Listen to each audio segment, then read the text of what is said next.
Okay, so you know how you're hearing my voice right now? The only reason that's even possible is because of bones your ancient reptile ancestors used for chewing. I'm being completely serious. Your middle ear, it's basically a repurposed lizard jaw. Whoa, hold on a second. What?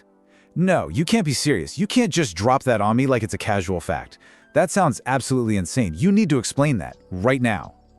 Oh, I am 100% serious. This is, and I'm not exaggerating, one of the most elegant and bizarre and just brilliant repurposing jobs in the entire history of life on this planet. Think about it. Evolution literally stole bones from the jaw to build us a better sound system. All right. Stole is a bit of a strong word for a blind biological process, don't you think?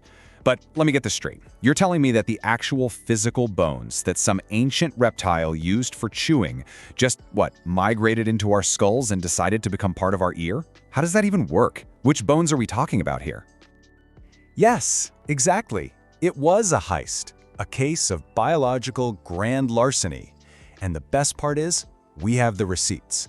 Okay, let's get into this because this is my favorite part. I'm going to show you exactly which bones were snatched. Okay, so look here. In your classic reptile ancestor, the jaw joint was made up of two key bones, the articular and the quadrate. Now, fast forward a few million years, that articular bone, that becomes our malleus, the hammer. And the quadrant, that turns into our incus, the anvil. They literally just packed up their bags and moved house. I mean, the sheer audacity of it. To just abandon your entire life's purpose as a jaw hinge, and one day decide, you know what, I think I'll get into acoustics. That's one heck of a career change. Okay, but why? I mean, let's look at the biology here. Reptiles can hear, right? Crocodiles, lizards, they're not deaf. Their system, it worked. So why on earth would evolution go through this ridiculously complex anatomical overhaul? There has to be a pretty massive advantage to justify it. Exactly. They have that one bone, the columella. It picks up vibrations, sends them to the inner ear. Simple, direct, it gets the job done. It's good enough. Good enough? Are you kidding me? No, you have to listen to this part. Going from one bone to three was like going from, a tinny little laptop speaker to a full Dolby Atmos surround sound system. That three-bone lever system we have, the malleus, incus, and stapes, it gives us this incredible ability to amplify sound. It meant early mammals could hear higher frequencies. They could hear insects rustling in the dark. It was a game changer for survival, a massive upgrade. And here's the kicker. This is the really brilliant part. It was a 2-for-1 deal.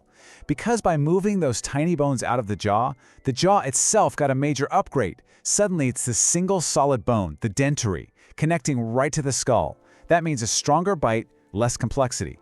I mean, it's just beautiful, elegant design. Look, it's a neat story. I'll give you that. It's a very compelling narrative. But how do we know that's what happened? I mean, you can't watch evolution happen in real time. Where is the smoking gun? You have to show me a fossil that was caught in the act, because you got to be kidding me if you think I'm just going to accept that without some hard physical evidence. Oh, I am so glad you asked that question, because the fossil record is incredibly clear on this. Paleontologists found the ultimate proof.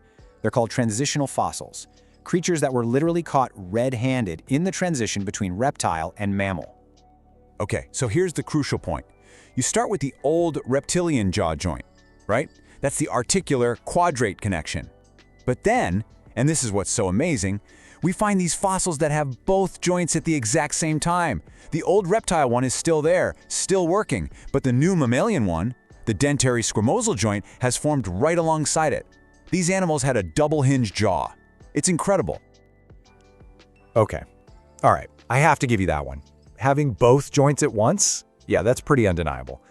So you're saying those original jaw bones were just hanging on, getting smaller and smaller over generations until they finally detached and just slipped right into the middle ear. Okay, you've got your smoking gun. Right? See? And this isn't just some cool piece of evolutionary trivia. This whole setup, the ear bones, that single jawbone, it's basically the official card-carrying definition of what makes a mammal a mammal. It's like our signature anatomical feature. So let me get this straight. When a paleontologist cracks open a rock and finds a skull, they're not looking for traces of fur or mammary glands because that stuff never fossilizes. The first thing they do is look at the jaw. If it's one single bone connecting to the skull, they can just say, yep, check. We've got a mammal. Precisely. That's the gatekeeper question. So yeah, it all just comes together in this perfect mammalian blueprint. You get 3 ear bones for super sensitive hearing, you get a single bone jaw for a powerful bite, and that unique jaw joint is the official anatomical stamp that says mammal.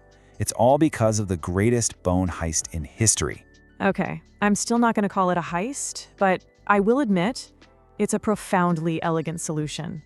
Getting a better jaw and better hearing in one single evolutionary move? Now that's efficiency. It really makes you wonder, though, if our ears are just retired jawbones, what part of us, right now, is quietly handing in its resignation, just waiting to start a completely new career a million years from now?